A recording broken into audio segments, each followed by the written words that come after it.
The first time I realized what had happened, my world stopped. I stood there staring at the pregnancy test in my trembling hands, the 2 pink lines burning into my vision like a brand. My breath caught in my throat as the reality of it all washed over me, heavy and unrelenting. It wasn't my husband's child. No, this baby belonged to someone else, someone I never should have been with. I felt the room spin, a wave of nausea overwhelming me as I tried to hold back the rising panic. This wasn't just any affair. The father of this child was my own brother. My name is Susan, and I'm 31 years old. On the outside, my life looks perfect: a loving husband, a beautiful home, the kind of stability most people only dream about. But underneath that picture-perfect exterior lies a secret so dark, so twisted, that it's tearing me apart piece by piece. The events that led me here weren't planned, they weren't wanted, but once we crossed that line, there was no going back. It all started when my younger brother, Tyler, moved back in with us. He had been struggling, going through a tough divorce, and losing his job in the same whirlwind month. I opened my doors to him without a second thought. He was family, and I couldn't bear to see him suffer alone. At first, it felt like old times, just us, siblings who shared everything growing up. But things were different now. We were both different. And somewhere along the way, the lines started to blur. Tyler was only 28, but the years hadn't been kind to him. He had this hardened look, a sadness in his eyes that hadn't been there before. I would catch him staring at me sometimes in a way that felt more intense than it should have been. I brushed it off as the product of stress and grief, ignoring the uneasy flutter in my stomach every time our eyes met. One night, my husband Daniel was away on a business trip. Tyler and I sat on the couch, sharing a bottle of wine. We laughed and reminisced, the alcohol lowering our defenses,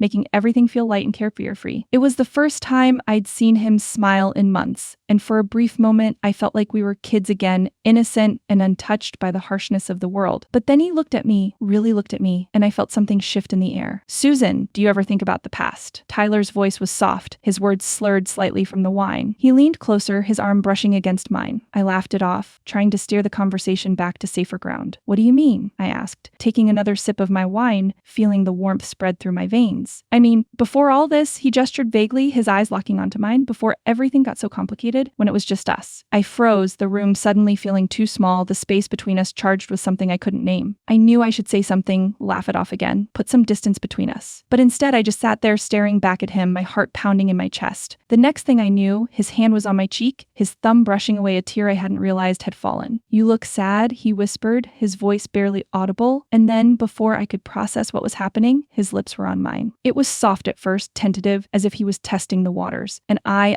kissed him back. It felt like I was standing on the edge of a cliff, the ground crumbling beneath me, but I couldn't pull away. The kiss deepened, the taste of wine on his lips mingling with the salt of my tears. It was wrong, every part of me knew it was wrong, but I couldn't stop. It was like something inside me had snapped, and all the years of unspoken tension, of repressed emotions, came rushing to the surface in a wave that drowned out every rational thought. When we finally pulled apart, his forehead rested against mine, both of us breathing hard, the reality of what we'd just done hanging heavy in the air. "I'm sorry," he murmured, his voice filled with a raw vulnerability that broke my heart. "I didn't mean to. I didn't." I pressed a finger to his lips, shaking my head. "Don't," I whispered. "Just don't say anything." We sat there in silence for what felt like hours, neither of us moving, neither of us daring to speak. And then, as if by some unspoken agreement, we both stood up and headed for the guest bedroom. The next moments were a blur, clothes discarded carelessly, hands exploring places they never should have, and a rush of sensations I hadn't felt in years. It wasn't gentle, it wasn't loving, it was raw, desperate, like we were trying to erase every boundary, every rule we'd ever known. When it was over, I lay there in the dark, my heart pounding in my ears, Tyler's arm draped over me like a shackle. I wanted to feel regret, I wanted to cry, but all I felt was numb. We didn't speak as he got up and slipped back to his own room, leaving me alone with my thoughts and the crushing weight of what we'd done. The days that followed were a blur of guilt and silence. Tyler avoided me, barely looking me in the eye. I threw myself into my work, trying to pretend everything was normal, but the memory of that night haunted me, creeping into my thoughts when I least expected it. And then, a few weeks later, the nausea started. I knew before I even took the test. The timing, the symptoms, it all pointed to one thing. My hands shook as I held the pregnancy test, the positive results staring back at me like a death sentence. I sank to the bathroom floor, my head in my hands, the tears finally spilling over. How was I supposed to explain this? How was I supposed to tell my husband, the man who loved me, that I was pregnant and it wasn't his? How could I live with myself knowing that I'd crossed a line that could never be uncrossed? And Tyler, what would he say? Would he deny it? Would he blame me? A part of me wanted to run, to pack my bags and disappear, but I knew I couldn't escape the consequences of what we'd done. I waited until Daniel came home that evening, his usual smile fading the moment he saw my face. "Susan, what's wrong?" he asked, reaching out to pull me into his arms. I pulled back, shaking my head.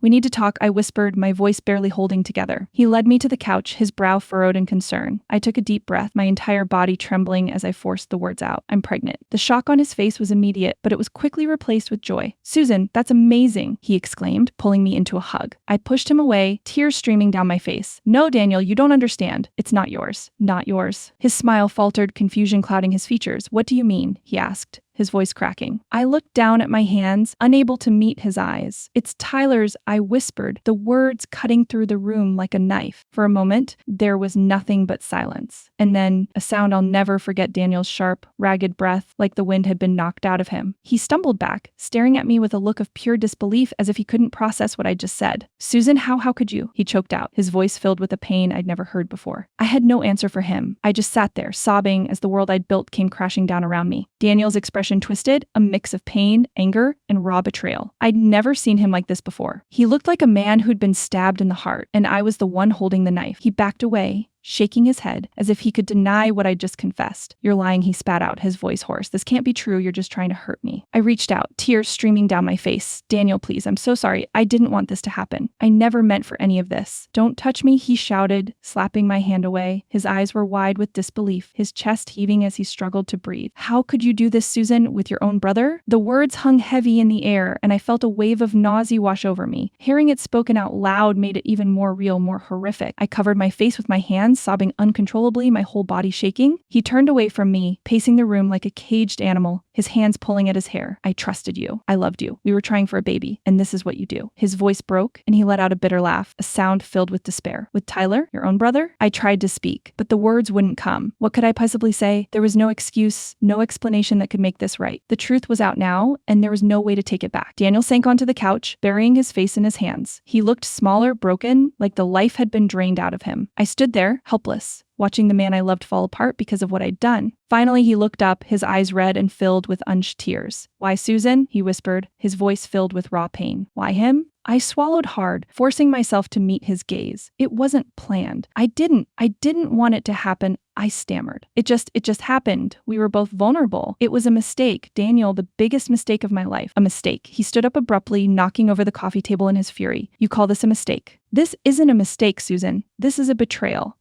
I can't even look at you right now. He stormed towards the door, grabbing his jacket. I need to get out of here. I can't be around you right now. Daniel, please, don't go, I begged, running after him. I grabbed his arm, but he yanked it away, his eyes filled with disgust. Stay away from me, he hissed. I don't know who you are anymore. He slammed the door behind him, and I was left standing in the empty living room, the silence deafening. My knees gave out, and I sank to the floor, sobbing into my hands. I'd destroyed everything, my marriage, my family, my future. And there was no one to blame but myself. Tyler arrived home a few hours later, his face pale as he walked through the door. He must have run into Daniel outside or seen him leave in a hurry because he looked like he already knew what had happened. Susan, what did you tell him? Tyler's voice was shaky, a mixture of fear and anger. I looked up at him, my eyes swollen and red. I told him the truth, I whispered. He deserved to know. You what? Tyler's face twisted into a mask of panic. Susan, how could you do that? Do you realize what you've done? I got up slowly, feeling a wave of anger surge through me. What I've done. Tyler, this isn't just about me. We both did this. We crossed this line together. He ran his hands through his hair, pacing the room in frustration. You don't get it, do you? You've destroyed everything. Do you know what this will do to our family? I know, I shouted, my voice cracking. Don't you think I know that? But I couldn't keep lying, Tyler. It was killing me. Me. He stopped pacing, turning to face me, his expression suddenly softening. Susan, I'm scared, he whispered. I never meant for this to happen. I don't know what to do. I took a step towards him, my own fear mirrored in his eyes. I'm scared too, I admitted. But we have to figure this out, together. He pulled me into his arms, and for a moment, I let myself lean into him, the comfort of his embrace a stark contrast to the chaos swirling around us. But even as I closed my eyes, I knew this wasn't right. It wasn't supposed to be like this. We need to tell Mom and Dad, I said, my voice barely above a whisper. Tyler pulled back, looking at me like I'd lost my mind.